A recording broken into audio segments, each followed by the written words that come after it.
2 years into our marriage, we start talking about having kids. And I can remember my wife saying, well, that's cool. When the baby's born, I want to be a stay-at-home mom. And I had a childhood freak out. Like, I'm the 2-year-old that wants the gum in the checkout line. I'm like, oh, this isn't going to happen. There's no way. We've got all this debt and we're making some money, but I really don't know. And I made a deal with my wife. I said, okay, you can do that for 2 years. Well, my oldest is 20 years old and my wife still stays at home with the kid. So she was smart. She knew how to deal with me. But I looked on the flip side of that and just said, like, this is a desire of my wife. And I'm letting money, usually I have a dollar bill. I'm letting a dollar bill control what we think is best for our family. And so I just wasn't in a good spot. So as a nerd, I went out and immediately said, okay, how can I fix this?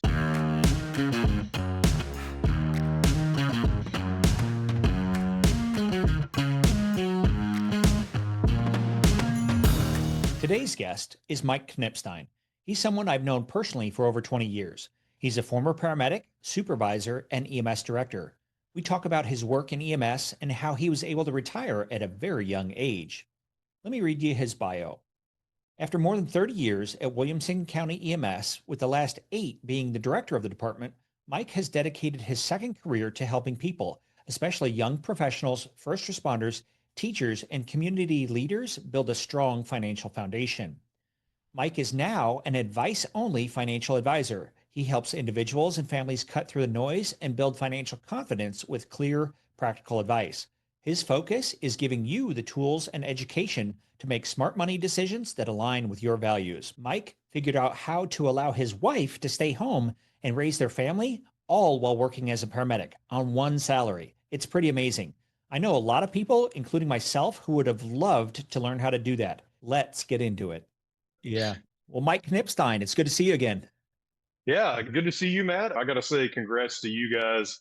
EMTS, 25 years in business. And I love that y'all have trained like 3,000 to 4,000 healthcare providers out there. I'm the former EMS director at Williamson County, and I think we hired quite a few of those. And as I always like to say, we love to hire quality students, quality care providers, and you guys always did an excellent job of putting those out. And the thing that I most appreciate about you and Laura is if there was any feedback that we had on the students, like, hey, we're noticing this is lacking, this could be a little bit better, you guys were always open to that and changed your program. And I think that's why you've got such longevity and you provide such good caregivers to the EMS and to really the healthcare provider, healthcare industry. So and I just want to say thank you before we get into the podcast. Well, that really resonates with me. Thank you, Mike. I really appreciate that. We took over the business in 2008 from Jared, and we have just been iterating. We try something and iterate, and it's these loops. We all want a straight line, but there's no straight lines in the universe. Oh, You no, just not have at all. try, fail. So when you do it long enough, you get to be successful. And you were a part of that as well. You were my commander at Williamson County EMS, and now you're doing great things. So let's talk about you. And I want to get into your early days. Tell me about how you got started in EMS. Yeah, it's a funny thing. We all had those little posters which you would do whenever you were in elementary school. And I can remember vividly in 4th grade, I had, all the stuff you'd list about you. And at the very bottom, it says, what do you want to do when you grow up? What's your career? What do you want to do? And I had 2 things. I had bull rider and I had paramedic. And as I like to say, I'm too skinny and bull riders get hurt a lot. So I went to the other side and I wanted to be a paramedic. So I have always wanted to be a paramedic. So I graduated high school, immediately went into ACC or Ulster Community College's paramedic program, went through that. That was the zero to hero plan back then, where you could go in with nothing, come out in 2 years, and you were a paramedic. And so I went straight into that. I always had the idea of I just wanted to care for people, help people. So that's the reason that I got into EMS. I graduated from ACC's program, went to work for San Marcos Hayes County EMS for a short stint, and then I was blessed to get hired on at Williamson County EMS in 1994 and started there and stayed there until January of this past year when I retired after 30 years of service. And when I finished up my career, I'd worked, when I started there, I was a medic on the transfer truck at the time and promoted all the way up through the department and ended my career as the director for the department. I did that for the last about 8 to 9 years while I was there. And now I am transitioning into a completely different field. but still kind of connected to the pre-hospital or the public, the first responder industry, I guess is the best way to put it. Sure. Let's take you back to fourth grade. Paramedic was not something that most people know of as a career. In fact, most of our students, when you ask, how did you find out about EMS? It's either a family member, was hurt or killed or in an Mhm. accident, or mom or dad had CPR, or grandma. And so how did you know about paramedicine? Yeah, that's great questions. My mom, we were from a very small town, like 600 people. So it was a volunteer EMS agency, all that good stuff. And my mom, for some reason, went through an EMT class. And I saw her and just heard the things that she was doing as, she was caring for people. And then along with that, and probably watching too much Johnny and Roy, I thought, man, that looks like a fun thing to do. That looks like a good career. And, from what I can remember way back when, that's kind of what spurred me on to go into EMS as a profession. For those in our audience too young to remember, tell them who Johnny and Roy are. Yeah, so Johnny and Roy, if you ever hear, Squad 51 or the show Emergency, that was Johnny and Roy. Those were the two cool paramedics on there. We affectionately called that CE class at Wilco because for some reason it was on the TV at noon every time, and we would have lunch in the break room and watch Johnny and Roy, or Emergency. And so, yeah, it's still out there on TV. I highly encourage you, if you're in EMS, to go back and watch that, and it gives you a whole new appreciation.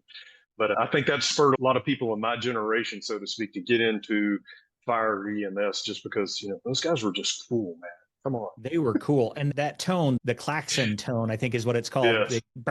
But I used to play that opening for my daughter when she was very young, and she could Yeah. like sing along to it and hum along to the opening theme. So you can still find it on YouTube. I have shown some of our Yes. students, but yeah, that was the catalyst for a lot of people getting into EMS. All right, Yeah. that's great. Absolutely. Do you remember a defining call or moment early in your career that showed you the impact that EMS can have?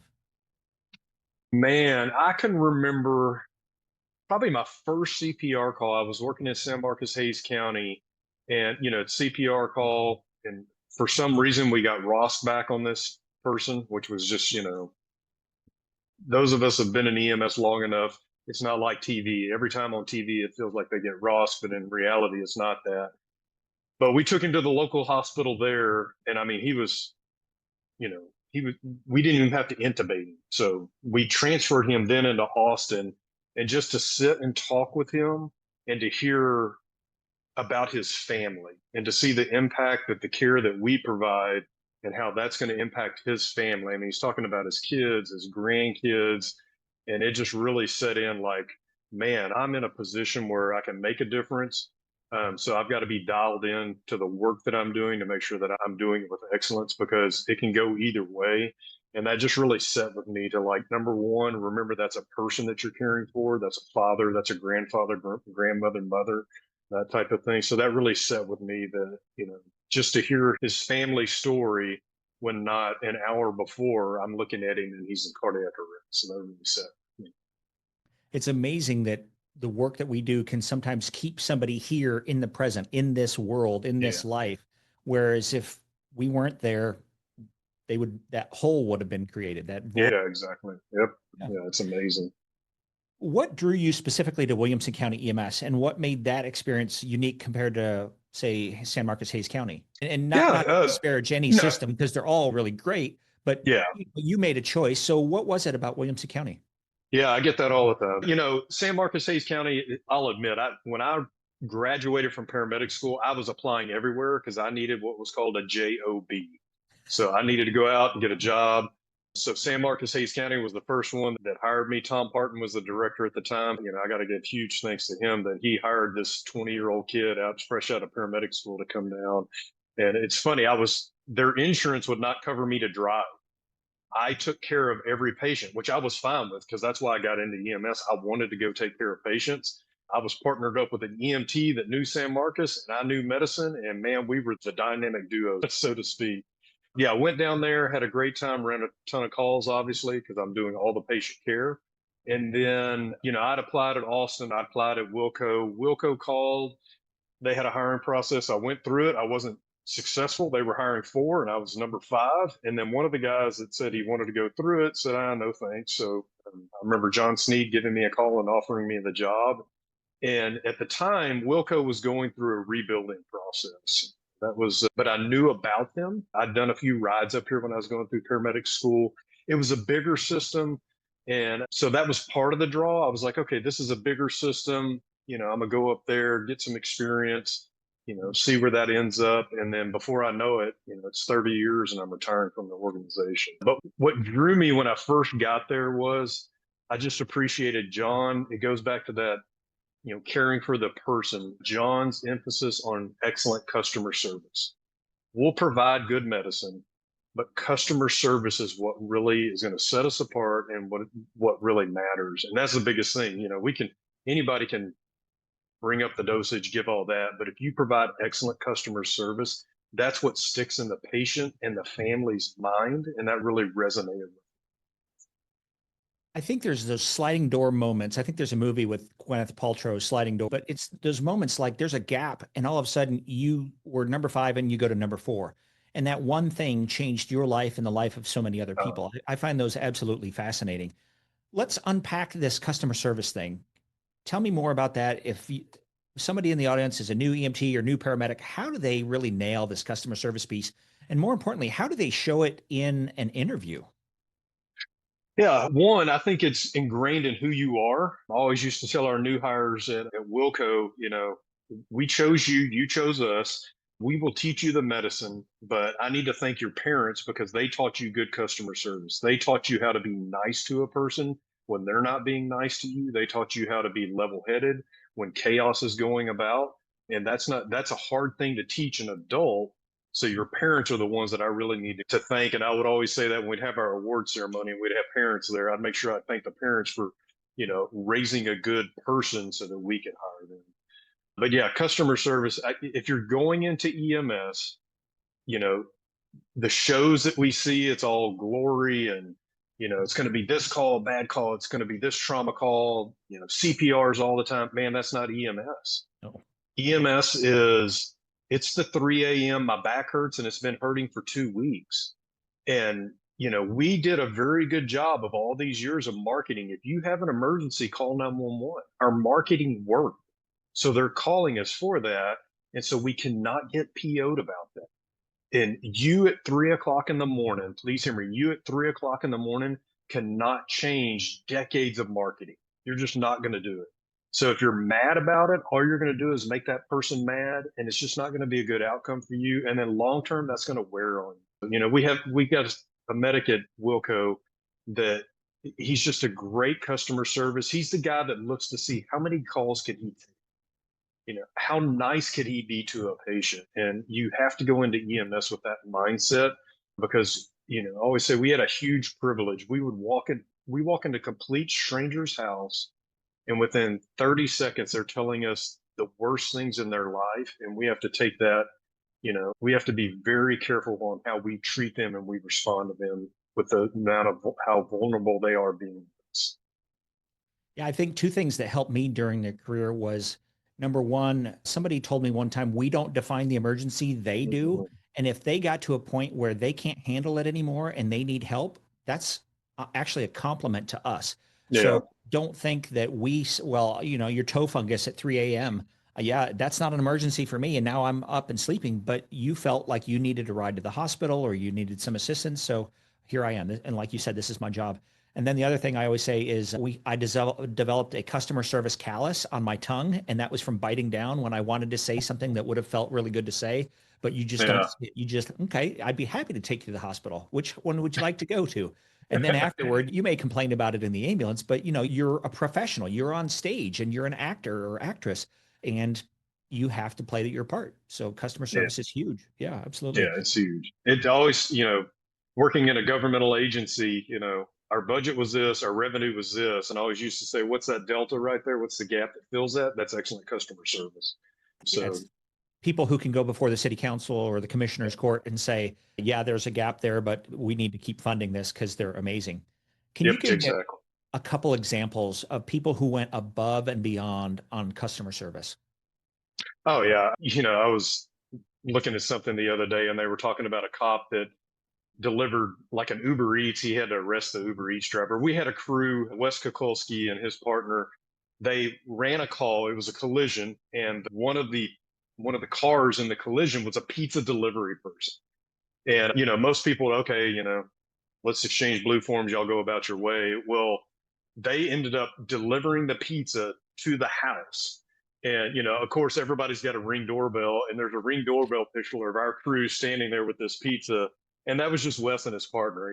It wasn't. And I remember calling them and saying, like, what, great job. I'm so proud of you guys. And Wes is like, Mike, that's just what we do, you know, and that's A exactly big it. It thing. was, yeah, it was that kind of heart. And, those are the things that make the media, or, the things that get out there. But countless stories of just, Judy Flame was one that worked for us before she retired. And, everybody knew Judy loved a dog. And I can't tell you the number of times that I had emails or letters from people saying, it was usually an elderly person and their dogs are very precious to them. And Judy would make sure the dog was fed and watered or put up or went Yeah. out to potty before, they left. I mean, those type of things. It's those small things like that that really set people and set paramedics and EMTs apart. Yeah. Mike, you went from paramedic to commander, and I met you along that point. Talk a little bit about your values. Everybody has values, and if you've actually done any exercises where you kind of stratify them, they define everything in your life. Did you have something like that guided you, that determined the decisions you made and the decisions maybe you didn't make? Yeah, one is service. I have a strong value of service to others. I think that's part of the reason that I got into EMS. And I can remember as promotions came up, in particular, the one where I was going from lieutenant, which was still on the truck, to commander, which was not really you know, patient focused. Not every call you're dealing with a patient type thing, more of a supervisor role. And I remember one of our commanders said, you're still providing, because I was struggling with that. I'm like, man, I got into this business to take care of people. And I remember him saying, you're still in the business of taking care of people. The people are just the caregivers. And you got to think about that impact. Like when you're a caregiver, you're treating one person. When you move up, you're treating the caregivers, and that really multiplies. That really stuck with me as like, okay, I'm still in the service industry. It's just who I'm serving and then who I'm leading and what. So that was one. Service is a big thing. I think compassion. We see people in their worst moments. It's another call for us, but most people will call 911 one time in their life. Contrary to what we think, frequent flyers, all that stuff, most people will call EMS one time in their life. So to have compassion on that family that is going through at the time, is probably the worst day of their life. You've got to have compassion in your spirit in order to be into this in this industry. So those are, service and compassion definitely just kind of guided me. And then, at Wilco, we had respect, care, and serve. Respect, from caregiver to the family member to the patient, obviously to you guys. You guys at EMTS, we need to show respect to you guys because you're giving us employees. So those three things really kind of guided everything that I do or did and still continue to do also. What were some of the early lessons that you needed to learn going from being a paramedic on the box to basically being in a fly car or an SUV? What were some of the biggest challenges other than what you've already mentioned? Yeah, one, it's a weird jump when you go from like I'm on the ambulance with you one day to the next day I'm technically your boss. So there's a lot of you got to navigate that, and I'll fully admit I was very young at the time and trying to navigate that. I'm a people pleaser, so then I had to navigate all of that stuff also. And that just takes a while. At the time I was probably very thin-skinned, so I would take a lot of things personal, and it wasn't personal. It was just how it was, and that was probably one of the things I wish I would have grown that a little bit faster, even in EMS. Some of the patients are just nasty to you, and you're like, "Why are you being? I'm here to help you."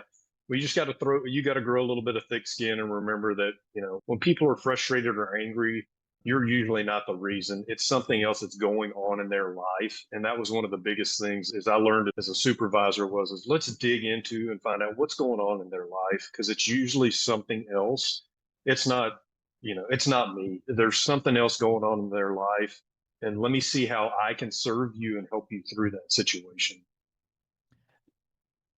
Can you go a little deeper on how you overcame that thin skin and what you did to basically brush it off? Or Yeah, man. So, whew, this is where you're going to get me on that vulnerable part, Matt. Part of it, yeah. Again, people pleaser. I always look for the best in people, and when people would, kind of strike out or say some nasty things about you, again tried to go back and say like, there's something else going on. I just happen to be the target of it, which is fine, and really have a heart for them to go, okay, what else is going on in their life in order to do that? So a lot of it was I couldn't take it personal. That was a hard lesson to learn. Like, do not take it personal. I'll tell you another big thing that helped me tremendously, and this is so cliche, is I picked up exercise. Like I picked up running, I picked up walking, I picked up mountain biking. That let me decompress instead of internalizing and taking that stuff on, that negative feedback, instead of taking that on. I would get out and get a good sweat and just get it out. And it allowed me to kind of disengage and almost forget about it, to be honest with you. it's hard Um, to be mad or hold on to that anger when you're breathing really hard, whether it's yeah, swimming, yeah. biking, or Oh, it really is. And yeah. like you said, it almost disconnects you Yeah, from that. yeah. I needed something where I was using my mind, not thinking about work, but I can't just sit and not use my mind. So I needed something to where I was like, okay, I'm riding a mountain bike on the trail. What gear am I in? What am I seeing ahead? What course am I going to take? Oh, don't go that way, go this way. It gave me, but it disengaged me from work, but gave my mind something to do. So Mhm. yeah, one of the biggest things I would tell everybody is pick up some kind of physical activity. Not only is it good for you physically, but mentally, it is one of the best things, especially when you're struggling with taking on, bad calls, when you're taking on like personal stuff. You got to get that stuff out. Yeah, So, I and then, started. yeah, I'm sorry. Go ahead, Matt. No, go ahead, Mike. Yeah, and then the other thing, I'm a man of faith, so, you know, it, I just had to learn to let it go. I don't know how else to put that. So spend a lot of time. I spend a lot of time just, when you're praying for somebody that's saying something bad about you, it's hard to be Yeah, there's a line that says God loves you and I'm trying. And mad. Yeah, I think there's a lot of truth to that. Yeah. yeah, absolutely. Yeah. Well, I think, I got out of the habit of exercising for quite a while and I had to go back in April and I started working out again and I started swimming. And there are still days where I hate to swim. Like I'm just like, I'm going to go to the pool. Number one, that's an accomplishment. And then I'm going to get in the pool and I'm going to just do one lap and then I can go home.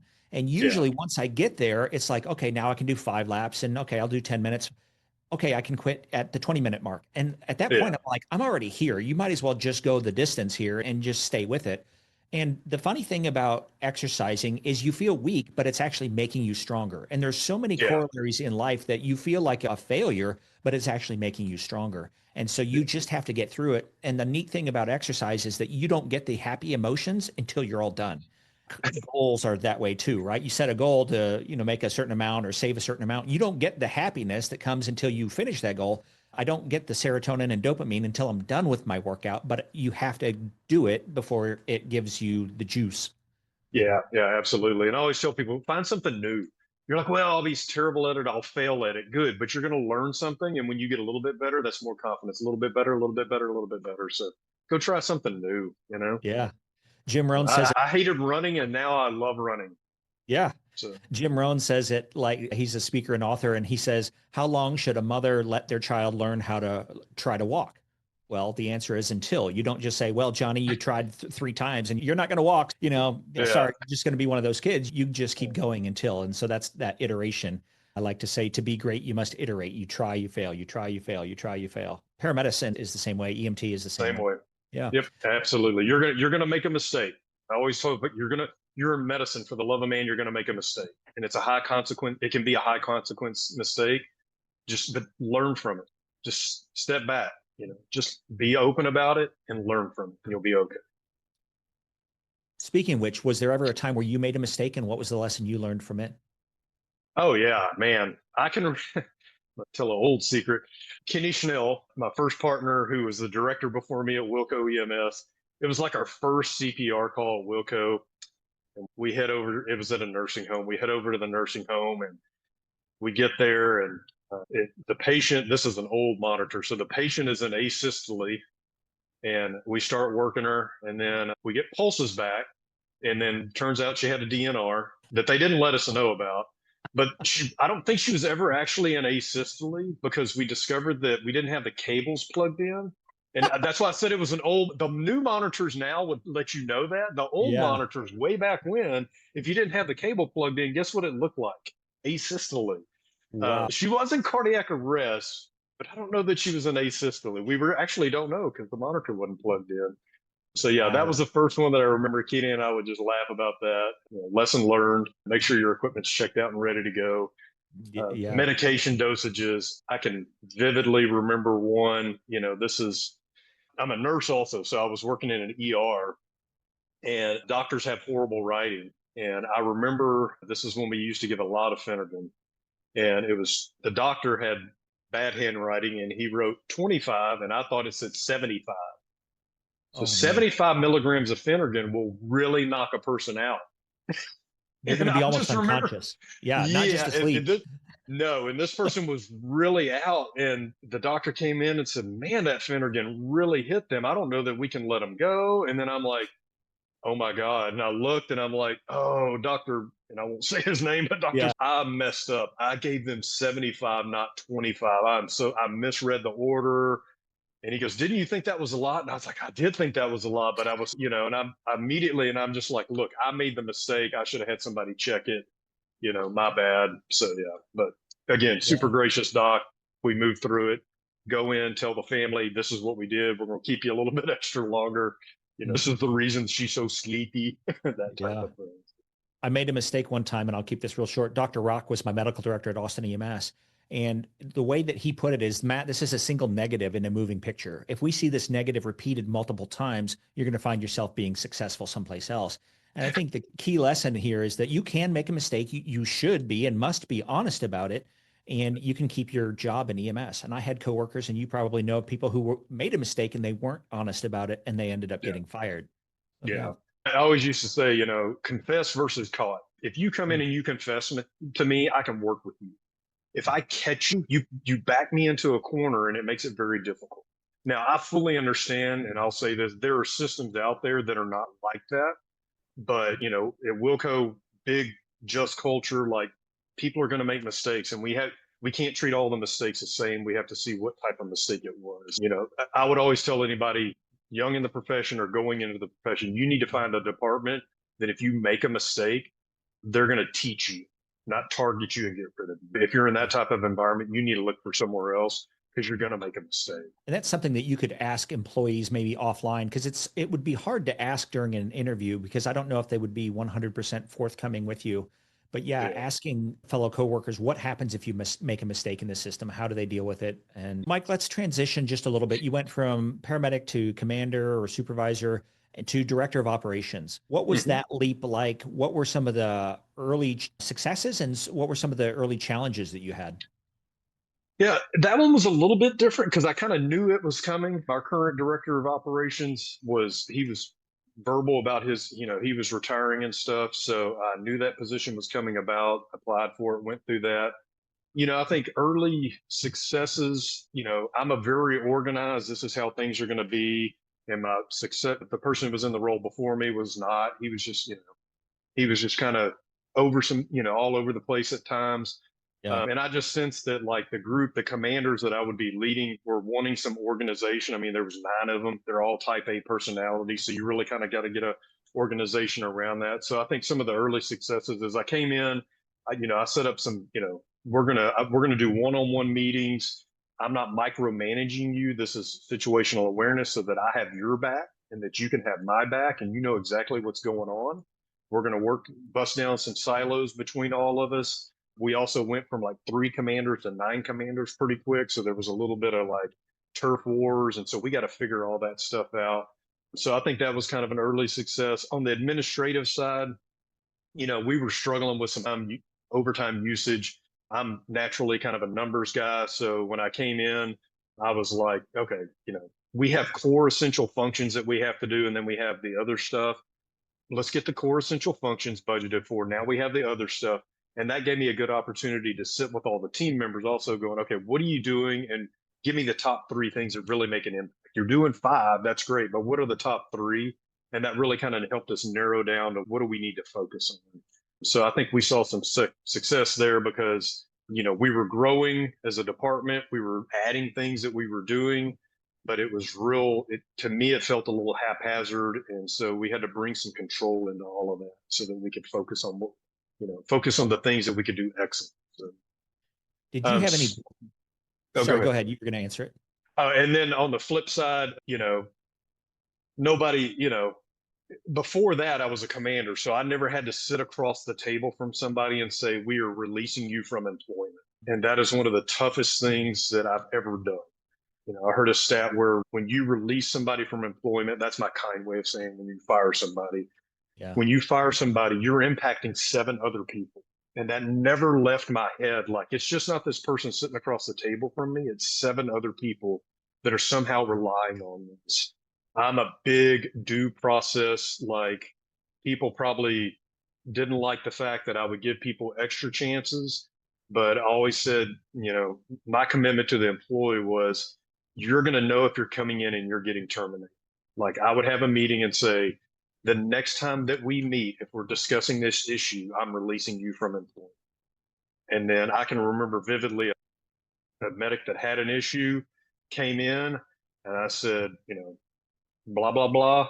I told you the next time that we were meeting, I was going to, she goes, stop. And she pulls out a resignation paper and hands it to me. And I said, okay. But at least that was crystal clear. And so that was one of the hardest things for me, is having to grow in that aspect of, you got to hold the line, but you need to do it still in a compassionate and kind way, and not in this just harsh meaning. What advice would you give to somebody who's new to this position? I mean, no surprises, I think, is a fundamental thing, right?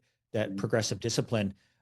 But what would you say if they're still struggling internally with that? Like, I don't want to have this difficult conversation. How do you overcome that? Yeah. Here's what I learned. It will become more difficult if you don't handle it right then.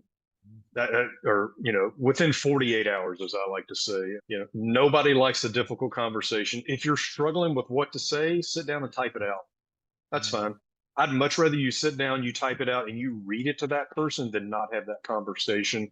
That was one of the things that I would do. I would just sit down and type out, this is what I'm going to say. Sometimes I would have it there, or I'd rehearse it, literally just rehearse it over and over again.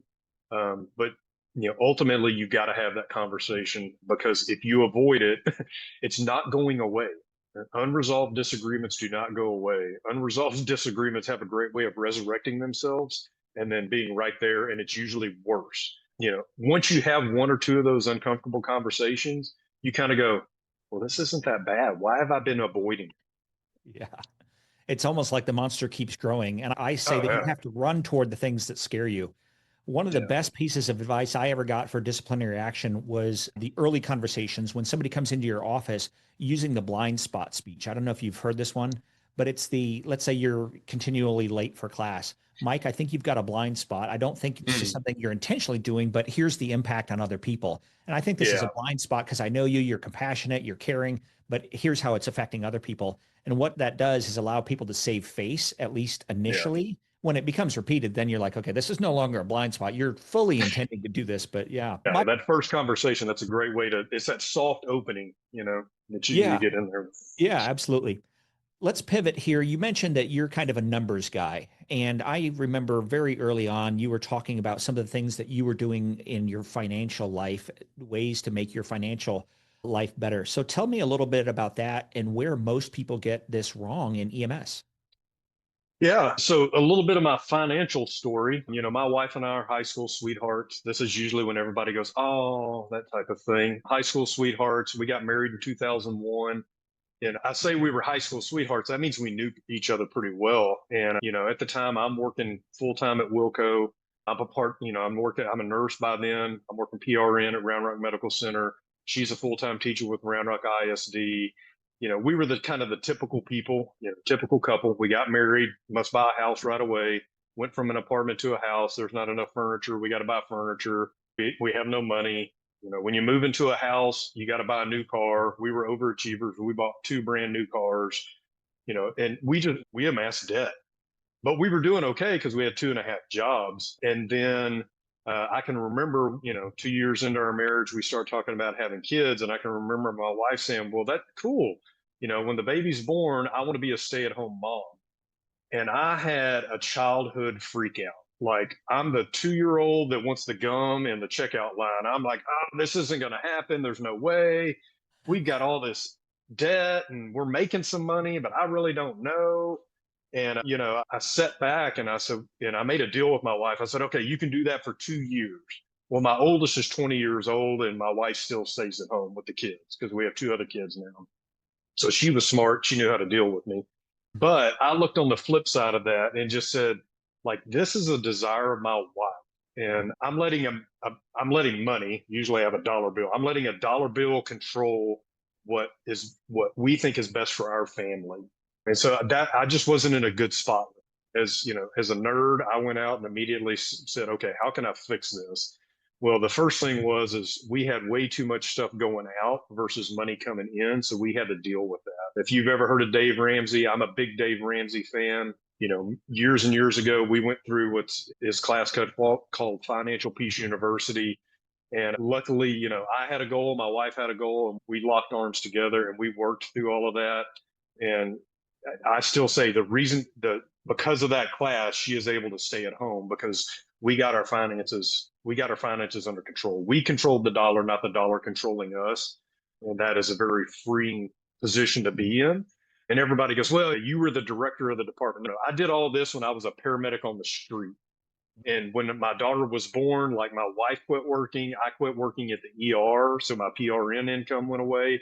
We went from 2.5 incomes to one income and started working that Ramsey plan and eventually got rid of all of our consumer debt, paid off our house, moved into the next house, paid cash for that next house. It was a crock pot, not a microwave fix. It took a lot of years, but because we made that choice way back when, we were able to do some things for our family that we wouldn't have been able to if we would have just been the rat in the wheel, so to speak. I love that you and your wife were on the same plan, the same goal. Laura and I have Yeah. been on the same goal for many years. The analogy that we use is the old rail cars, the manual ones where you're both like pumping like this. Uh-huh. When you're married to the right person and you're both focusing on going the same direction, I may be facing backwards and she's facing forward, but we're both pumping. But If I get tired, she pumps. And then if she gets tired, I pump, right? yep. But you're both heading toward the same direction. What are some of the things that if somebody right now, let's say they got their paramedic certification and they're working and they were in your shoes, what's one thing that they could do today to start making the right steps towards this progress for You bet. Yeah. Number one, you have to do, and you don't want to do it, and I get it, is a budget. I'll just be straight up. You have to do it, but you have to know the money that is coming in and the money that is going out and what it is going out to. My wife and I have done a budget for 20, almost 30 years now. We do it once a month. You got to do it because especially in EMS, our income fluctuates. It's not the same. You got overtime, you picked up a shift, whatever, your income fluctuates. So you have to plan for that. Most people think of a budget as a bad thing, but think of the budget as it's actually pretty freeing because I guarantee you, if you're listening to this and you're like, man, there's no way I could do a budget. My wife and I fight about it. Here's the reason you fight about a budget is because you actually don't have a budget.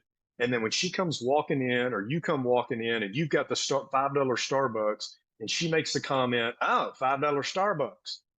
Well, you know what? If you have a budget, you built that $5 Starbucks into your budget and you come walking in and she goes, oh, you use your money for that $5 for your Starbucks. Cool. And you move on down the road. Okay. So that's how a budget is freeing for people versus controlling for people. So budget by far is the number one thing that you have to do. There's a ton of different tools out there. I personally use, and I don't get any money from them, but I use everydollar.com or Every Dollar Budget. Great budgeting app, and it's super simple. It takes us the first, 2 to 3 times that you do a budget, it's going to be like, it's a little bit of a fight, takes you like an hour. Now my wife and I can sit down, we can do next month's budget in about 5 or 10 minutes because we have a routine. And really, we spend most of it syncing up calendars, like what's going on in this month versus, oh, here's the dollars and cents type. And it lets us look forward and plan for things. So, yeah, budget is by far the number one thing that you have to do. I think of a budget like when you drive on the highway, there's rumble strips on either side, right? You can move within Yep. that lane, but if you get outside that lane, it could be a problem. And sometimes there's guardrails, so you don't go completely off the rails. Is there, do you have money for like play money, or like this is, some people call it blow money or play money, Yep. or like this is Mike's, he can spend whatever Yep. he wants, and she can't Yep. say anything about it? Absolutely. We both have those funds, play money, and she has play money and I have play money. And that's exactly what it is. That is, I can go spend that money however I, feel I want to spend it. My wife, on the other hand, is very good. She saves her play money for a bigger thing, which is fine. I'm the other one. I'm like, I got the play money. I'm gonna spend it this month. But yeah, that is probably the most.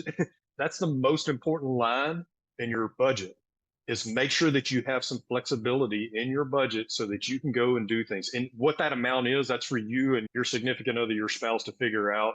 But yeah, that's the most important line I tell people to put in their budget, is you got to have some flexibility, some play money, because it gets rid of those quips. Those things that start money fights are usually like, oh, you bought that again?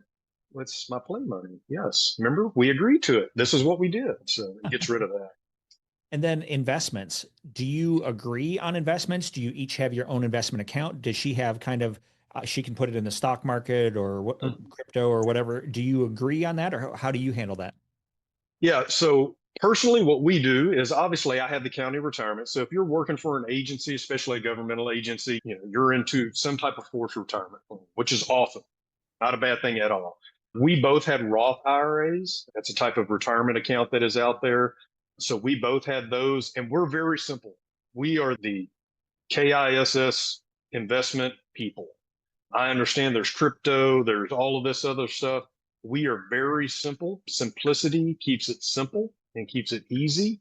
And so we invested into good mutual funds inside of our Roth IRAs.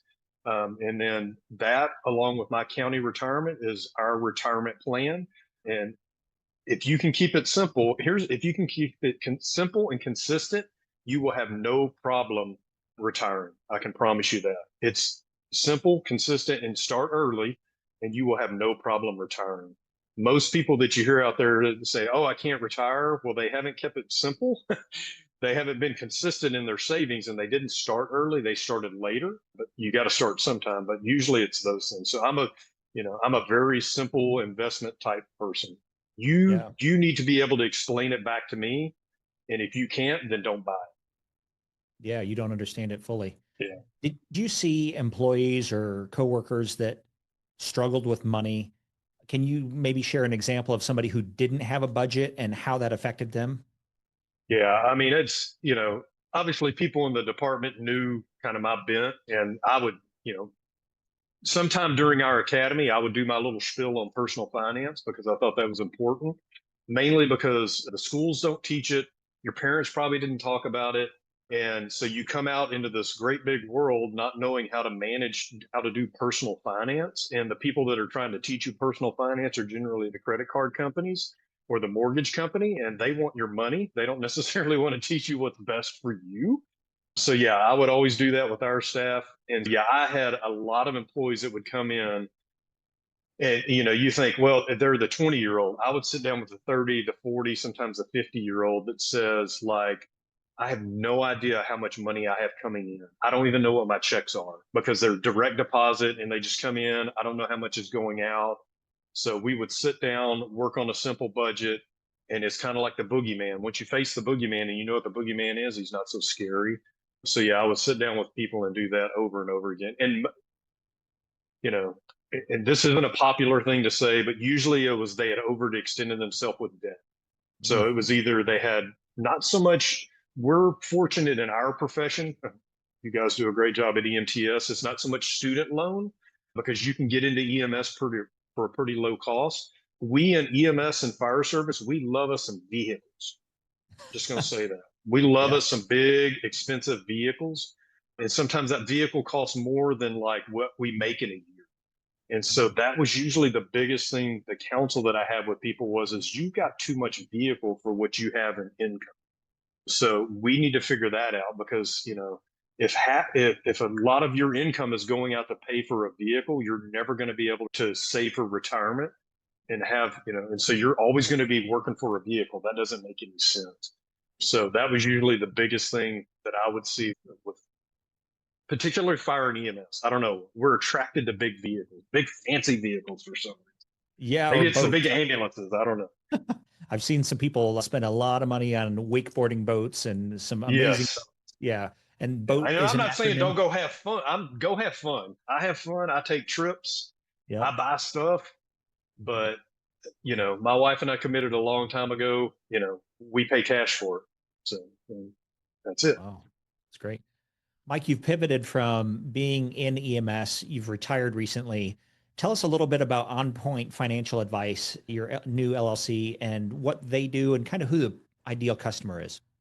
Yeah, I laugh because the ideal customer is actually, I want to catch the person that is, 20 to 40 years old that I used to sit in my office at work or, church or whatever and go, okay, this is what we need to do. That's actually who I want to work with. Somebody that's 20 to 40 years old that just needs a solid foundation. They need a roadmap. They need a plan because nobody ever discussed money with them. So that's my heart, is to just give them a plan and to have them execute it. It is not that hard. And, there are plenty of people out there that will help you execute it if you want to go to that, but you can do this. Most people just need the roadmap. They just need what do I need to do? So that is the heart of what I'm doing now. I laugh because I don't want to work with somebody like me or my retired friends because we're fine. I Yeah. want to go way back. I want to go back to the 20, 30s and maybe 40s, get you a plan, get you on the right track, make sure that you have the right retirement stuff in place, make sure that you have the right insurances, make sure that you're doing all the right things so that in 20 to 30 years, you're in a good spot where you can retire or go on to your next career and still go do that, not have to do that, I guess is the best way to put it. So yeah, So it's that's the heart behind my new firm, so to speak. so it's like you give them the GPS guidance system, they put Yep. it in the vehicle, and if they have questions, they can call you. Yeah, I my love that. structure is basically it's a 12-week engagement. And then through that 12 weeks, I have 4 virtual meetings with whoever it is. It can be an individual or a couple, but I have 4 meetings with them. And as we're going through that, I'm piecing all that stuff together. And then at about 8 weeks, I deliver them a plan. I give them a month to digest it. And then we have one final meeting at the 12th week to go over all of the stuff that is in there to make sure they understand everything. Because I'm a teacher. That's how I look at it. I have to get a license, and become a registered investment advisor in order to be a teacher, an education or a finance teacher, so that they understand what they're doing and I can glide them on the right path going forward. And then if they come back because life changes and they want to update that, we'll do that. But I just want to make sure that they're started down the right. Is this something that if they wanted to set a goal similar to yours, where their wife could stay at home or their husband could stay at home, raise the kids, whatever they want, that they could be a one income family and be okay? Absolutely. Yep. Yeah, absolutely. We would look at all those, that's part of, financial planning. If I tell you what I would do, you go, well, that's not what I want to do. Like, I want to travel. Okay. Well, we're going to get your financial plan around where you like to take a yearly vacation with your family. That's one of your goals. Or, for my family, it was my wife wanted to stay at home. Okay. Well, we need to figure out a plan in order to get us to that. If your plan is, hey, I want to buy new vehicles every 3 years. All right, well, let's make a plan to do that. I will steer you and tell you what you need to do long term to make you healthy and make sure that it benefits you. But it's your plan. So my job is to present scenarios to you and show you the numbers behind it, and then give you some encouragement and some education on the backside to go, okay, if you do, this is what that means 20 years from now. That's great. What question haven't I asked you that I should have asked? Oh man, you're good at this, Matt. I don't know. I can't think of one. Yeah, I Okay. can't think of one. All right. Well, Mike, if somebody wants to get a hold of you and learn more about how you might be able to help them, what's the best way to do that? Yeah, several different ways. One, my webpage, it's www.onpoint-financial.com. And you have to, I'm still working on what I've discovered. When you start a small business, you're like the IT guy, the accountant, the CEO, the CMO, all of that. So I'm the IT guy also. I'm still working to get the www dropped so that it will actually come up. So for now, www.onpoint-financial.com. My email address, super simple, Mike at onpoint-financial.com. If you go to that website and anywhere where it says click here to begin, it'll send a form to me and then I'll follow up with you within a business day. Or you can reach out to me. My cell number, office number, it's all one number, is 512-537-1892. And yeah, reach out to me. We'll do an intro call to see if I'm the right person to work with you or if you even want to work with me. And if not, that's okay. I'll refer you somewhere where I think you could be helped. But I want to spend some time getting to know you, your family, and what your goals are so that we can see if we're a good match. Just because you call me or we set up a call doesn't mean that like you have to work with me. I'm okay taking a no. That's okay. But I think there's a huge value in starting early, on the right path because, I tell people I'm 51 years old. I retired at 50 years old. Now, Wow. I say retired. I get to choose my next adventure is what I'm getting to do. And so I want the person that's 20, 30, 40 years old, starting off in EMS or has been in EMS for a while to go, man, I need to get on the right path. And then I'm a resource for you to do. Yeah. Well, as somebody who's walked the walk and talked the talk, and I get to see that, I thank you for the person you are and who you've become and the next chapter in your life, how you're continuing to hand off valuable information. So thank you for that. Well, until next time, Mike, thank you so much for what you're doing. And I think the audience is going to get a lot out of this.